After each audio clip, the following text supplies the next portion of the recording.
Donald Trump recently asked America, are you better off now than you were 4 years ago?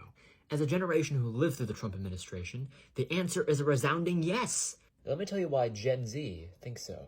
4 years ago, COVID hit America, and while the rest of the world provided calm, steady leadership to save lives and get us out of this crisis, Trump and his cronies utterly bungled the entire pandemic. You had 1,000 Americans dying per day, over 1 million Americans who died from his mishandling of COVID. He told people to eat chlorine and inject bleach to cure themselves. He crashed the economy. He spiked inflation. We ran out of food and toilet paper. He shut down businesses. He stoked racial tensions when George Floyd was killed and threatened to send the military to open fire on Americans. He said that neo-Nazis were very fine people. He put immigrant kids in cages, illegally assassinated foreign leaders, and almost caused World War III with Iran. He fired almost everyone who he hired, and with almost everyone who ever worked for him now turning against him, saying they'll vote for Biden, or they just won't vote at all. Nikki Haley was his UN ambassador, and Mike Pence was his VP. He tweeted dozens of lies every day, banned Muslims from entering the country, started a trade war with China that hurt working-class farmers and small businesses. He slashed environmental regulations that let big oil companies pollute our air, water, and rivers. And he wouldn't support our allies or give aid to Ukraine unless they helped him get dirt on Biden, which he then got impeached for.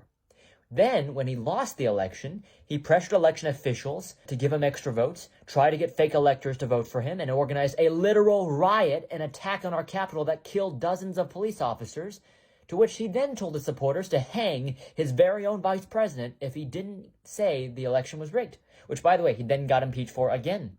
Joe Biden, on the other hand, has doubled our stock market, invested trillions into modernizing our roads, airports, and bridges, giving our kids clean water and access to internet, forgiving billions in student loans for working families, leading the world on diplomacy and human rights, and rallying our allies for diplomacy, capping insulin at $35 a month, protecting gay marriage, tackling gun safety, and stopping climate change.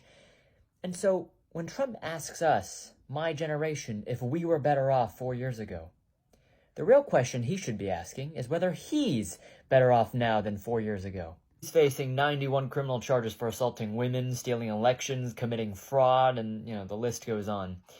So, when you ask Gen Z if we're better off than we were 4 years ago, absolutely. Joe Biden is not the lesser of two evils. He's the far better human, and it's not even close.